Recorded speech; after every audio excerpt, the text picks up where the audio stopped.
ইন্না মাআল উসরি ইউসরা, ইন্না মাআল উসরি ইউসরা, ফাইন্না মাআল উসরি ইউসরা, সুতরাং ফাদরা সুতরাং ফাইন্না নিশ্চয়ই মাআল উসরি কষ্টের সাথে ইউসরা সুখ আছে। কিসের সাথে সুখ? কষ্টের সাথে সুখ। প্রসবের যন্ত্রণা যত বাড়ে সুখের খবর তত ঘনিয়ে আসে, ঠিক কিনা? রাত্রি যত অন্ধকার হয় শোবে জাদিক তত তাড়াতাড়ি আনাগোনা করে, ঠিক কিনা? কষ্ট যত বেশি হয় শান্তি তত কাছায় আসে।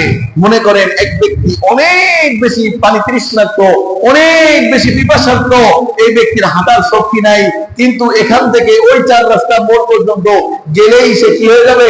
পানি পেয়ে যাবে, পানি পান করতে পারবে। কিন্তু এ পর্যন্ত আসার পর ওই ব্যক্তি পড়ে গেছে, আর হাঁটার শক্তি নাই। আস্তে আস্তে হামাগুড়ি খাইতেছে আর আগাইতেছে, আধা ঘন্টা যায়, 1 ঘন্টা যায়, একটুখানি আগায়, কষ্ট বাড়তেছে না কমতেছে? কষ্ট বাড়ে না কমে? বাড়ে। তার তৃষ্ণা তো আরো বাড়ে, পরিশ্রম আরো বাড়ে, কষ্ট আরো হয়ে যায়, ক্লান্ত আরো বাড়তে থাকে, কিন্তু তার সুখবরও আগাইতে থাকে, ঠিক কিনা? ঠিক এমনই আল্লাহ তাআলা বলতেছেন ইন্না মাআল উসরি ইউসরা,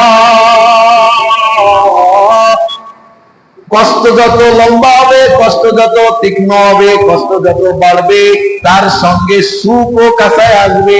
এটা মুমিনের জন্য একটা সুখবর। মুমিনরা নির্যাতনে আছে না, জুলুমে থাকে না, নিপীড়নে থাকে না। এই নির্যাতন, নিপীড়ন, জুলুম যত বেশি আপনার জন্য সুখ তত ঘনিয়ে আসছে। এই জন্য এখানে